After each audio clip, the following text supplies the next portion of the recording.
Goedemiddag allemaal. Deze? Ja.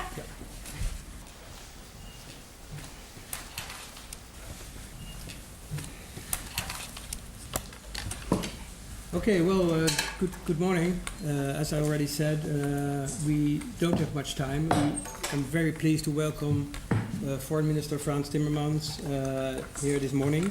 And before I'm going to ask Mrs. Kartanagara to give a brief introduction and to introduce the group on behalf of the group, I would like to state once again that we only have 30 minutes. The Minister unfortunately has to leave at 1 o'clock due to prior engagements, but still we're very happy that he's here. He has visited Indonesia on several occasions, and I think there's a lot of things we should like to discuss with you. The Minister would like to discuss this with you, but he also would like to hear your views on the future of the bilateral relationship between the Netherlands and Indonesia, which is dear to us all. May I give the floor to Mr. Kartanagara first? Hello, my name is Kartanagara from the Indonesian Youth Society. On behalf of the INYS team, I would like to welcome Minister Timmermans, the staff of Ministry of Foreign Affairs, the honored guests, and of course the INYS team who also made this event possible. Today we are gathered together so we can share our thoughts about the relationship between Indonesia and the Netherlands. We invited 12 Dutch and 12 Indonesian young professionals or students who work or study here in the Netherlands. Well, unfortunately today the president of the Indonesian Youth Society cannot be here today because he is doing a competition in Malaysia, a speaking contest, but he also has a message for you on a video which we want to show you. Okay.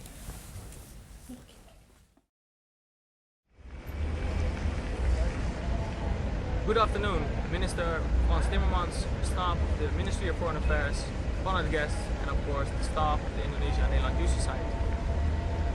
First of all, I would like to apologize for not being here present today on this special occasion due to my task of representing the Netherlands in an international speaking competition in Malaysia. Dear Minister Timmermans, we met on 2 previous occasions. First of all, at the Pasar Malam Indonesia at the Malifat, and the second at the NTR College Tour in Amsterdam. And on both occasions you indicated that the youth is very important within international relations. And this vision we share at the Indonesian Youth Society. Which is why our slogan is, the young Dutch and Indonesians of today are the leaders of tomorrow. That being said, we are very happy and very excited that you took the time today to meet us in the campaign Meet the Leader of Today as a Leader of Tomorrow. And based on the questions that I've read from all the applicants that are here today, I really believe that there are leaders of tomorrow in this room. Of course, I wish you a very pleasant day, and I hope the discussion will be fruitful and very interesting for both sides. I would like to thank all the staff of the INYS who made it possible in my absence, and of course Foreign Affairs for their cooperation and organizing this wonderful event together with us. Thank you very much, and please enjoy the view. Well, Brings back some memories of a James Bond movie, I think. Well, I'd like to give you the word, Minister Timmermans, and after that I would like to ask you to give the option to choose 1 Dutch and 1 Indonesian to ask their question. How do I know who's Dutch and who's Indonesian? Just put your hands up Okay. for the question. And then for the third question we have a question from Indonesia, which will be displayed on the laptop later on. Okay. Well, thank you very much. And I wasn't really joking when I said who's Dutch and who's Indonesian, because we share so much history that to many people here in the Netherlands, people with an Indonesian complexion are considered Dutch just as much as other Dutch people. So in that sense, you know, you will have to make clear quite explicitly who is from Indonesia. And I say this with emphasis because I do believe our 2 countries have not just a shared history, which at times was also painful, but through this shared history have a common future. I've been traveling quite a lot these last 17 months as Foreign Minister, and I have discovered that we know more about each other than many other countries. Even though we are half a world apart, in the Netherlands, we sometimes know more about Indonesia than countries in the region know about Indonesia. At the same time, I also see that sometimes we do not know enough about each other. I think there are still opportunities for Indonesian businesses in the Netherlands and for Dutch businesses in Indonesia that have not been used to the full potential. I do believe that Indonesia underestimates, Indonesian business circles underestimate the potential we have as gateway to Europe for Indonesia, since there is so much knowledge about Indonesia in the Netherlands. On the other hand, I also see that in Dutch business circles, sometimes there is still a bit of an outdated vision on developments in Indonesia, and therefore opportunities are not picked up to the extent that they are possible. At the same time, we've seen that recent visits, my own visit, but also the Prime Minister's visit, lead to a huge increase of also business contacts between the two countries. But most of all, I'm touched by the fact that when I was in Jakarta and met many young people at the Dutch embassy, how vibrant the youngest generation in Indonesia is and how positively oriented they are. And here I believe we can learn a lot from each other. My friend and colleague, Dr. Martina Telegawa, asked me to define the difference between young people in the Netherlands and Indonesia. And I came up with the idea that perhaps sometimes in the Netherlands, younger generations, especially those who have difficulty finding jobs, think that we have everything to lose and very little to gain. Whereas young people in Indonesia, in my experience, have the opposite attitude of very little to lose, but worlds to gain. And I believe that bringing young people from both countries together could create perhaps a bit more balance in those attitudes and could profit both sides to not stay stuck in the past, but neither to forget the past when looking into the future. If you don't know your past, if you don't know where you're coming from, you can never know where you're going to. And I think this is, as somebody from an older generation, I always try and teach my kids, your outlook on the future is so much stronger and better if you know your past. And perhaps this is something that both countries can learn from each other, and especially young people from both countries can learn from each other. I've said enough, I think, and it's about time you get a chance to put your questions, and I'll try to answer them to the best of my abilities. If you're the one who's going to ask the question, please press the green button so everyone can hear you. The microphone. Who's going to... a Dutch question first is what you said? Whatever you want. Well, I'm okay with anyway. Okay, Who's going to be the first? Who does? Yeah, right. Go ahead. Go right ahead. Hello, good morning everyone. My name is Anissa Trianti. I'm a PhD student in Universiteit van Amsterdam. I would like to ask you a question related to cooperation in terms of education, because I'm a junior lecturer in Indonesia and I have a bad experience to find a scholarship in the Netherlands. One of the things about the requirements that they need only professional who has already experience to get a scholarship funded from the Netherlands. But now I get a scholarship funded by the government of Indonesia. And maybe, I don't know, I hope that in the future this education cooperation will be expanded in terms of make it easier for Indonesian student in all levels, even he or she has experience or no experience, but he has a good quality to also have the same rights to get scholarship from the Netherlands. Yeah, thank you. I think that's an excellent point. I also discussed this issue when I was in Indonesia myself, because I agree with you. There is still a huge potential we're not using. And I also agreed that we would look into two things. First, the scholarship issue, and I believe we're working on that. And secondly, also the visa requirement issue. And I believe we need to do better on that from the Dutch side. So I fully accept your point. I think we should be doing much more. I think student exchange is one of the prime instruments we have to create more understanding between our two nations. And I will certainly be on board in trying to do what you've advocated, working together with my colleague, the Minister for Education, and also in a close dialogue with the Indonesian government. I'm looking forward. Do my best. Now, who else? Go right ahead. My name is Jenny, and I'm actually also a PhD candidate from Groningen, but I'm also the R&D advisor in an electricity company in Indonesia, or also the waste management in Indonesia. What I want to ask actually, is there any possibilities like the collaboration or cooperation between the companies from Indonesia and also the companies here in Netherlands? Let's say from Netherlands is for the technology, for Indonesia is for the resources, because now we both know from both countries that big cities in Indonesia like Jakarta and Bandung face a lot of problem with the waste management, and actually we can work with it, we can work together, but in Indonesia you need actually the proof, the already proven company. And I see it in every city here, you successful with the, let's say, with the waste management. Well, I think when I was in Jakarta, I met the governor of Jakarta, I think it was. Jokowi. And we talked about water management and waste management. And since then, on water management issues, a contract was signed between the two countries to look into.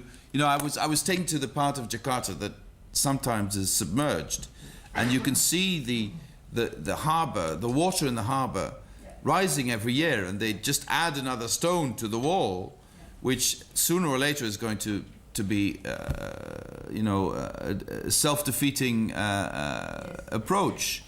So, and then if you look into how you solve this, it is so terribly complicated, because you need, first of all, people to stop, tapping into the water resources, into the ground. You need to get fresh water from other parts, so you need to transport it over quite a distance, and you need to get people to build differently. So these are such complex matters, and in a society like the Dutch, with so much experience in that field, we tend to underestimate the challenges in a society like the Indonesian to get all these factors together, and then also to respect the rights of people who live in that neighborhood. And waste management is the same. If you look into some of the canals in Jakarta, flooded with refuse and waste, and with a number of steps, the municipality would like to address the issue. And I agree with you. There's a lot of expertise we have developed at municipal level that could be used. And therefore, the contacts between cities, and this is something I've been advocating as well, should be increased, especially major cities in the Netherlands, who are much smaller than major cities in Indonesia, but still have an expertise cities in Indonesia could use. Yes, so actually I look forward for another meeting like the Escola. I've been there also before. I met the Gis Kuipers, the founder from Garuda project in Jakarta there, and it will be very, very interesting and wonderful, because actually we need a lot of expertise to think about it, and collaboration, because you also have a lot of companies here that's experienced with that. I believe so. Absolutely, yes. So this is a question from one of the students who sent in one question from Indonesia, Yes. from Danita Yaya. How does youth and education as a tool of cultural diplomacy affect the diplomatic relationship between Indonesia and the Netherlands? Wow, that is an excellent question, but also a question that needs quite a substantial answer. I'll try and give you a number of elements where I believe this is important. First of all, there is a book written by an American diplomat about cultural diplomacy that calls cultural diplomacy, it's a wonderful title for a book, the first resort of kings. You know that in diplomatic history, one would say that war is the last resort of kings. So the last thing you do is go to war. And cultural diplomacy is the first resort of kings. I think this is a very important point. To know more about each other's culture is a powerful tool in creating strong relations between nations. But it's even more important than that. Far more important than that. More fundamental than that. If you are prepared to look at the world through somebody else's eyes, somebody with a different culture from a different part of the world, you are open.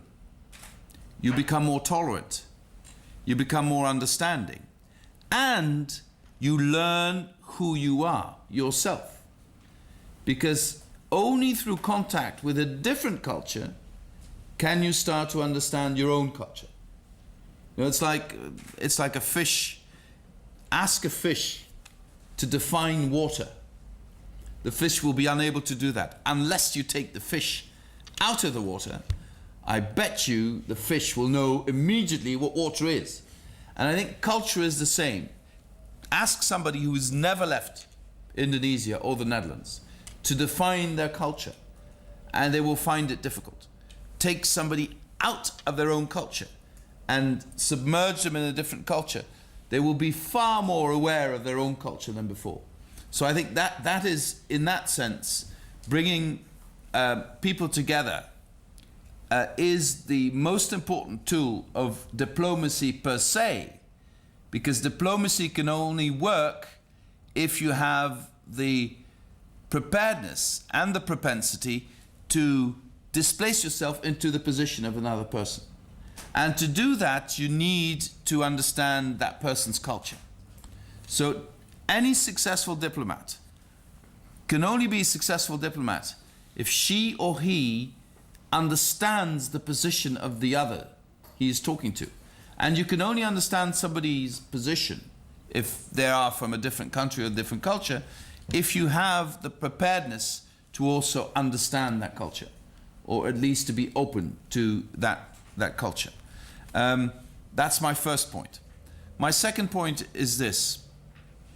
Your generation is part of a very exciting development, which is that there is the emergence of elements of a global culture. I think for the first time in the world's history, there are some common elements that are shared by most parts of the world, perhaps with the exclusion of very few countries such as North Korea that are completely isolated. You know, well, quoting Korea, Gangnam Style took 3 weeks to become global thanks to YouTube. Something that was created in South Korea. Anything that can come out of Indonesia today, anything that can be put on YouTube in Indonesia today can be a hit in the Netherlands tomorrow, and vice versa. And this is very much how, you know, I'm referring to you as sort of my oldest kids because they are your age. This is very much how your generation operates on a day-to-day basis as part of something you've become to see as only natural. But to my generation and to many people of my generation, this is not natural yet. And so in that sense, where you would think that we have a pedagogical role towards you, you lot have a pedagogical role towards older generations in teaching people to think global in a different way, without neglecting cultural differences. And thinking global through these new instruments, your generation's instruments, can be made easier and more possible if you have more understanding of each other's culture. Because only people who do not know other cultures are afraid of other cultures, or afraid of those influences. And your generation, you know, I did college tours, somebody referred to that, with people from your generation. And I see that my generation and, you know, the media and journalism and politics, when you put a question, mostly these are sort of questions with the answer already in it, not giving me an opportunity to actually go into the answer. What I see with your generation is that your questions are actual questions. You're actually asking me something expecting me to give you an answer that was not pre-programmed in your question. And I think this is an attitude towards reality in the world that is extremely useful to other generations, and that you should sort of teach us for the future. Yeah, I have a question regarding doing business with Indonesia. What are the means to actually do business with Indonesia, and why do you think the Netherlands competes more than other countries? Well, you know, the simple answer is that because we know more than many other countries about Indonesia for historic reasons. And also after 1945, many Dutch businesses have stayed in contact with Indonesia, and there's been a lot of people-to-people contacts as well with Indonesia, and that puts us in a better position. And also we have the instruments, both in the private sector and the public sector, to answer questions rapidly, to look for contacts more rapidly. And there's been, you know, hundreds of years of analysis and study of Indonesia also in the Netherlands, and vice versa. What I noticed when I was in Indonesia is that, you know, with all the centuries of contacts, if you're Indonesia, you can notice that the Dutch culture and language only scratch the surface of Indonesia. Scratch the surface. You know, Marty and I discovered that Marty did not know that spandoek is a Dutch word in origin. He had assumed it was Indonesian. But if you look at Dutch society, if you take a close look at Dutch society, the influence of Indonesian culture in Dutch society is very big. Very big. I think it's bigger, the Indonesian influence on Dutch society, than vice versa. And I believe this creates a good platform for business contacts. Many Dutch business people would have a natural inclination to understand Indonesia slightly earlier than other Europeans. I don't want to exaggerate. We're not all Indonesia experts. I wish we knew more.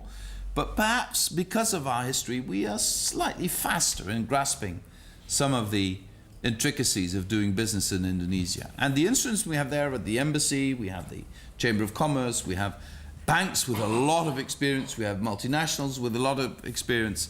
So I believe the starting point is a good one. Thank you, dear Mr. Timmermans, the staff of the Ministry of Foreign Affairs, and of course the honored guests and the INYS staff. Well, a little over a year ago, we started with the INYS as an idea to set up a platform to connect young Dutch and young Indonesians. One of the first things we did was having a dinner with the Indonesian ambassador at the time. So I think today that you want to open the lunch today and being here today makes the INYS come full circle. And we're very happy about that.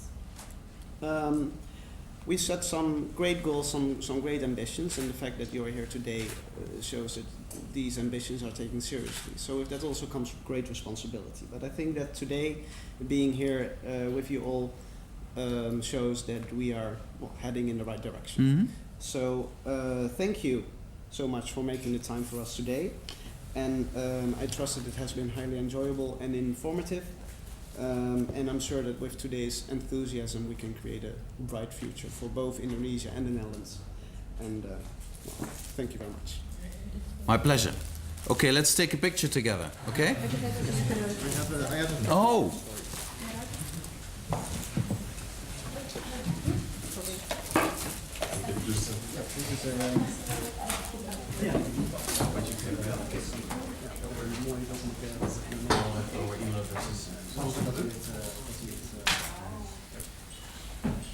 Ik zal even kijken, zeker. Daarnaast hebben we ook zo'n prachtig. Ah, leuk. Dank u wel. Dank u. Oké, gaan we een foto maken? Ja, hier. Heel veel dank, hè. Hier zijn de trap, ja. Oké. Nee, foto wil You, so say cheese or whatever. Cheese. Yeah. All right. Okay, thank you.